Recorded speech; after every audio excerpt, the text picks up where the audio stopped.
Hello, my dear students. Today we will start chapter number 8. The mark of a gentleman. बहुत अच्छा chapter है, एक सज्जन पुरुष की निशानी। तो इस वीडियो को अंत तक ज़रूर देखिए और आपको इस वीडियो से क्या सीखने को मिला है कमेंट करके ज़रूर बताइए। Let's start our video. In this world so as to earn their living people do different type of work. यानी इस दुनिया के अंदर जीविका अर्जन करने के लिए लोग क्या करते हैं, अलग अलग तरीके के काम करते हैं। For example domestic helps serve us at homes and drivers drive our cars etcetera. ऐसे बहुत सारे डोमेस्टिक हेल्प्स करते हैं जो कि घरेलू मदद करते हैं हमारे घर में। जैसे ड्राइवर ड्राइव करते हैं कार्स को, हमारी कार्स को। और जो मेड्स आती है घर के अंदर, वो झाड़ू पोछा बर्तन ये सब करती है, यानी हेल्प करती है। तो हमें ऐसे लोगों की रेस्पेक्ट करनी चाहिए। हमें ये नहीं सोचना चाहिए कि इनके काम नीचे है ना, मीनियल वर्क है। Moreover we should not think that people doing mental work in office are superior of them. कभी ये नहीं सोचना चाहिए कि जो ऑफिस में काम करने वाले जो मेंटल वर्क जो कर रहे हैं वो बहुत ज़्यादा सुपीरियर है, वो श्रेष्ठ है। The philosophy of dignity of labour suggest that all type of job should be treated equally and no occupation should be considered as superior और इन्फीरियर। यानी अगर फिलोसॉफी, अगर डिग्निटी ऑफ लेबर के अकॉर्डिंग देखें तो हमें हर तरह के जो जॉब्स है ना वो सब इक्वली ट्रीटेड किए गए हैं और समान रूप से माने गए हैं। कोई भी ऑक्यूपेशन ऐसा नहीं है कि ये ना श्रेष्ठ है या निम्न है, ऐसा नहीं कंसिडर किया गया है। The philosophy also suggest that what ever work you do with the complete concentration. अगर हम श्रम की हिसाब से देखें तो ये क्या है, हर जो काम जो दिए गए हैं वो सारे क्या है, एक जैसे हैं। और जो बस आपको ये देखना है कि जो भी काम आप कर रहे हो वो कंप्लीट डिवोशन के साथ में करो, अपने आप को खुद को उसके प्रति समर्पित कर दीजिए। और हमेशा कंसंट्रेशन के साथ काम करना चाहिए अगर जो भी काम आप कर रहे हैं। Try to perform your best, अपना अच्छे से अच्छा देने की कोशिश कीजिए। Never think that your work is small, और भी कभी ये नहीं सोचें कि आपका जो काम कर रहे हैं वो छोटा है या बड़ा है। Keep in mind that all the socially acceptable work is honourable and no work is higher and lower than your rank और स्टेटस। यानी कि बस आप ये सोचें कि जो आप कर रहे हैं ना वो बेस्ट करना है आपको। कभी ये नहीं सोचे कोई काम छोटा है या बड़ा है। बस अपने माइंड में ये रखें कि अगर ये काम सोशली एक्सेप्टेबल है, समाज ने अगर उसे एक्सेप्ट किया है तो वर्क ऑनरेबल है। और कोई भी काम छोटा या बड़ा नहीं है आपकी रैंक और स्टेटस लेकर। ठीक है। Many great people never regarded any work as inferior. कभी भी जो बहुत महान लोग जो होते हैं ना, उन्होंने कभी भी किसी काम को नीचा नहीं माना है।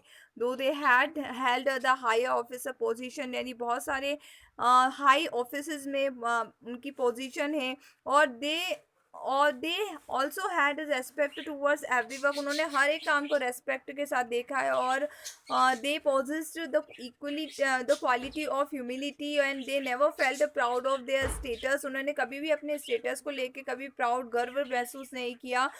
थो themselves to be better than others and from it. For example Gandhi ji, आपने गांधी जी के बारे में सुना होगा। कितना सादा जीवन जीते थे, उनकी पोजीशन कितनी हाई पोजीशन पे थे। और लेकिन वो एक सिंपल लाइफ जीते थे और अपना जो टॉयलेट है वो खुद साफ करते थे। और वो खुद खादी के कपड़े के लिए वो जो बुनते थे ना, चरखा चलाते थे, वो खुद ही करते थे, धागे बुनते थे। तो मोरेवर द अब्राहम लिंकन खुद अपने शूज़ को पॉलिश करते थे। बिसाइड देम जॉर्ज वॉशिंगटन, है ना, इनके अलावा जो जॉर्ज वॉशिंगटन थे was another such great personality who was full of humility. Let's read about him। यानी अब जॉर्ज वॉशिंगटन जो थे वो भी बहुत ही अच्छी ग्रेट पर्सनालिटी थी, बहुत अच्छी पर्सनालिटी थी उनके। और बहुत ज़्यादा उनके बारे में वो ह्यूमिलिटी, यानी उनके अंदर विनम्रता थी, बहुत ज़्यादा विनम्र थे वो। तो इन्हीं के बारे में हम पढ़ेंगे। George Washington. George Washington was the first president of United States of America। George Washington संयुक्त राज्य अमेरिका के पहले राष्ट्रपति थे। And he held the office from 1789 to 1797। उन्होंने अपना जो कार्यकाल था उनका क्या था, 1789 से लेके 1797 तक उन्होंने राष्ट्रपति के पद पर काम किया। और उससे पहले उनकी जो पोस्ट थी वो थी commander in the chief of the continental army from 1775 to 1783। यानी 17, इससे पहले जब राष्ट्रपति बने थे उससे पहले वो 1775 से लेकर 1783 तक वो एक महाद्वीपीय सेना के कमांडर थे। George Washington was born on February 22, 1732। उनका जन्म जो हुआ था वो 22 फरवरी 1732 को हुआ था at Westmoreland county, Virginia, British America. तो उनका जन्म कब हुआ था? 22 तारीख को हुआ था, 22 फरवरी 1732 को हुआ था। और कहाँ पे हुआ था? ब्रिटिश अमेरिका में हुआ था, वहाँ पे वर्जीनिया जो शहर है वहाँ पे हुआ था। और he grew up to become one of the founding father of the United State of the America. वह संयुक्त राष्ट्र के संस्थापक में से एक थे और उन्होंने ही even presided over the conventions that drafted the current US Constitution। उन्होंने उस सम्मेलन की अध्यक्षता भी की थी जिसमें वर्तमान संविधान का प्रारूप तैयार किया। और he was widely admired for a strong leadership quality. उनके अंदर एक बहुत ही ज़्यादा स्ट्रॉन्ग लीडरशिप की क्वालिटी थी, नेतृत्व करने के गुण थे जो उनके व्यापक रूप से उनके अंदर समाये हुए थे। और once George Washington was riding on his horse in a suburban area of the US, he came across a few soldier who were trying to move a heavy log of wood. एक दिन क्या होता है, George Washington ride कर रहे होते हैं horse पर और वो अपने सब अर्बन एरिया जो होते हैं वहाँ पे, यानी उपनगरीय क्षेत्र जो होते हैं वहाँ पे, यूएस के उपनगरीय क्षेत्र में जाते हैं। और वहाँ पे वो देखते हैं कि कुछ सोल्जर जो है वो ट्राई कर रहे हैं, जो लॉग होते हैं ना, वुड के लॉग होते हैं, लकड़ी के जो भट्टे होते हैं उनको उठाने का, बहुत हैवी होते हैं और दे आर ट्राइंग हार्ड, बहुत मेहनत करते हैं, बट वो लॉग जो वुड की जो लॉग है उनको उठा नहीं पाते हैं। George Washington was watching them for from a distance. वो दूरी से जॉर्ज वॉशिंगटन उनको देख रहे होते हैं। द कॉर्पोरल, कॉर्पोरल कौन होता है? The head of the soldier. Soldiers के हेड को बोलते हैं कॉर्पोरल। तो कॉर्पोरल जो होता है वहीं साइड में खड़ा होता है, उनको देख रहा होता है, बस इंस्ट्रक्शन दे रहा होता है। तो जॉर्ज वॉशिंगटन वहाँ देखते हैं और उससे थोड़ा पास में जाते हैं और बोलते हैं कि sir, the soldiers are falling short of strength. उनके अंदर थोड़ा बल कम पड़ रहा है, कि आप इंस्ट्रक्शन क्यों दे रहे हो? Why are you just instructing? सिर्फ इंस्ट्रक्ट क्यों कर रहे हो उनको, इंस्ट्रक्टिंग क्यों कर रहे हो, यानी इंस्ट्रक्शन क्यों दे रहे हो? Why aren't you helping them? आप उनकी हेल्प क्यों नहीं कर रहे हो? At this the corporal replied, उस समय रिप्लाई करता है, gentleman, my duty is to instruct and supervise them. मेरी ड्यूटी क्या है? सिर्फ उनको इंस्ट्रक्ट करना, उनको शिक्षित करना और देखना, है ना। और I am the superior mistress, so I am not the suppose to help them. मैं उनकी मदद नहीं कर रहा हूँ, इसीलिए मैं मदद नहीं कर रहा, क्योंकि उनकी पोस्ट क्या होती है, उन सोल्जर की पोस्ट से बड़ी होती है, कॉर्पोरल होते हैं। तो वो अपने आप को श्रेष्ठ मानते हैं कि मैं तो उनसे बड़ा हूँ, मैं कैसे काम कर सकता हूँ। पर वो उस समय जब ये बात पूछते हैं ना, वो कॉर्पोरल जो होता है वो जॉर्ज वॉशिंगटन को पहचान नहीं पाते हैं। Without saying anything in response, वो बिना रेस्पॉन्स दिए जॉर्ज वॉशिंगटन जाते हैं, उतरते हैं घोड़े से और उन सोल्जर्स की तरफ जाते हैं, उनके साथ में हेल्प करने लग जाते हैं, उनके साथ जाते हैं, काम करने लग जाते हैं, उन सोल्जर्स की हेल्प करते हैं और ट्राई करते हैं कि जो लॉग है, वुड की जो लॉग है ना, वो लकड़ी के जो गट्टे हैं उन सबको उठा सके। Due to his efforts soon the soldier were able to lift the log of wood. तो थोड़ी ही देर बाद में लकड़ी के लट्ठों को वो सब उठाने में सफल हो जाते हैं सोल्जर उनकी मदद से। और after the work was done, जैसे ही काम खत्म होता है, the corporal went towards George Washington and asked. Corporal जाता है जॉर्ज वॉशिंगटन के पास और उनसे पूछता है, may I know who are you? मैं जानता हूँ आप कौन है? At this George Washington reply, उस समय रिप्लाई करते हैं, you should have recognize me, तुम्हें मुझे याद करना चाहिए था, रिकॉग्नाइज करना चाहिए था। आई एम जॉर्ज वॉशिंगटन, मैं कौन हूँ? जॉर्ज वॉशिंगटन हूँ, the commander of in chief. However, next time if you men need help, just inform me। अब नेक्स्ट टाइम तुम्हें कभी भी ज़रूरत होगी ना तो मुझे बस इन्फॉर्म कर देना। Corporal started trembling with fear, वो डर के मारे कांपने लग जाते हैं कॉर्पोरल, और बहुत ज़्यादा उनको अशेम्ड फील भी होता है, अपने आप पर शर्म आती है कि उन्होंने ऐसा, वो अपने आप की पद को श्रेष्ठ मान रहे थे और उन्होंने मदद नहीं की सोल्जर्स की, बल्कि उनसे भी बड़े थे जॉर्ज वॉशिंगटन, और उन्होंने ऐसा नहीं सोचा कि मैं बड़ा हूँ और मेरा पद बड़ा है तो मैं उनकी हेल्प नहीं कर सकता। वो उतरे उसी समय और सोल्जर्स की हेल्प करने लगे। तो ये सब देख के उनको एक तो डर के मारे कांपने भी लग जाते हैं और उनको शर्म भी आती है। George Washington waved at a soldier and mounted his horse and left the place. So, children, we see that achievements और high post do not make a person great. कोई अचीवमेंट्स आपने हासिल कर दिया है या आपकी हाई पोस्ट है तो ये आप एक किसी पर्सन को ग्रेट नहीं बनाती है। In fact it is a quality of humility that make a person great. एक पर्सन को विनम्र जो स्वभाव होता है ना जिसका, वही उसको ग्रेट बनाता है। तो आपने देखा, बहुत अच्छी स्टोरी है, जॉर्ज वॉशिंगटन के बारे में हमने पढ़ा, कितने अच्छे गुण थे उनके बारे में। तो आपको ज़रूर उनसे कुछ सीखना चाहिए। और कैसी लगी ये स्टोरी आप ज़रूर बताइए कमेंट करके। अब हम इस चैप्टर से रिलेटेड क्वेश्चन आंसर सॉल्व करते हैं। Okay, answer the following question. Question, what does the philosophy of dignity of a labour suggest.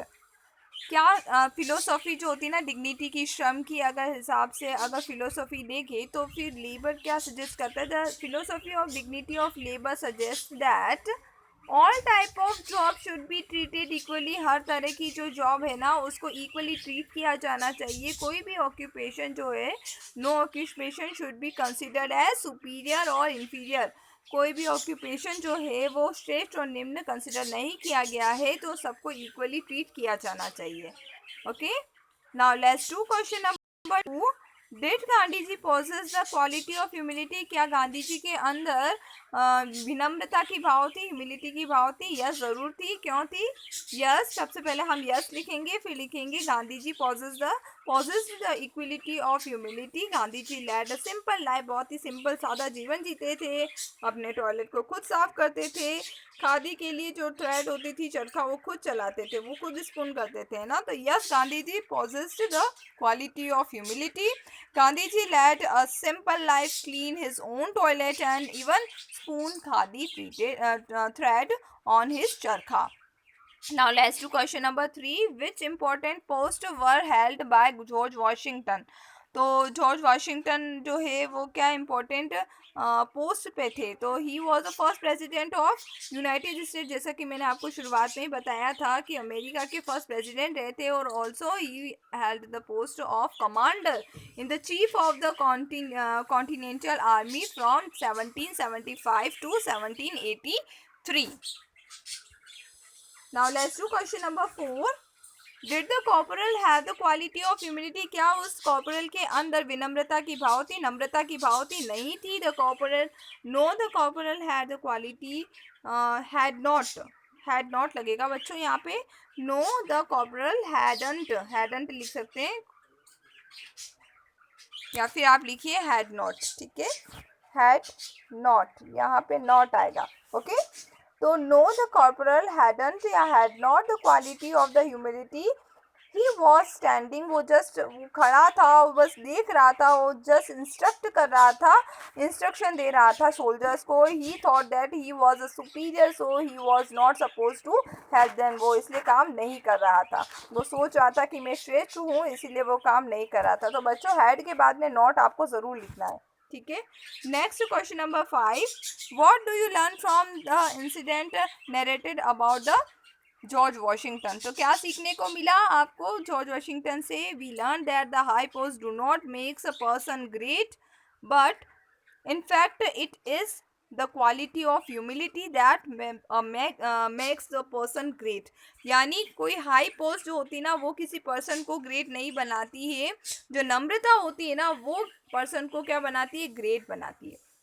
तो आपने देखा है, सीख लिए हैं सारे क्वेश्चंस। आई होप आपको समझ में आ गए होंगे। तो इन क्वेश्चंस का आप स्क्रीनशॉट लीजिए कॉपी के अंदर। Okay,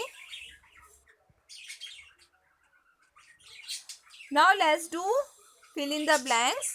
question number B, doing any socially acceptable work is honourable. जो भी एक्सेप्टेबल वर्क है, जो सोशली एक्सेप्टेबल है, समाज ने जिसे स्वीकार किया है, वो सब ऑनरेबल होते हैं। No work is higher or lower than your rank. Dash polished his own shoes, कौन पॉलिश करते थे? Abraham Lincoln. Next, George Washington was widely admired for his strong leadership quality, किस लिए ज़्यादा जानते थे? उनकी स्ट्रॉन्ग लीडरशिप, नेतृत्व करने की क्वालिटी के लिए बहुत ज़्यादा जाने जाते थे।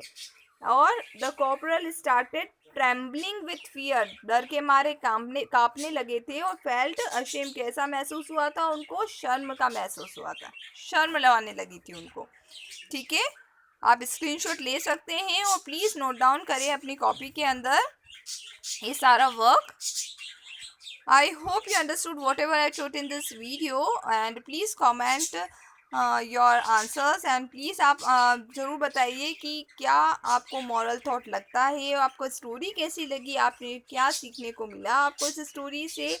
और अगर आपको मेरा टीचिंग स्टाइल अच्छा लगता है तो प्लीज़ आप वीडियो को लाइक ज़रूर कीजिए, अपने फ्रेंड्स के साथ शेयर कीजिए।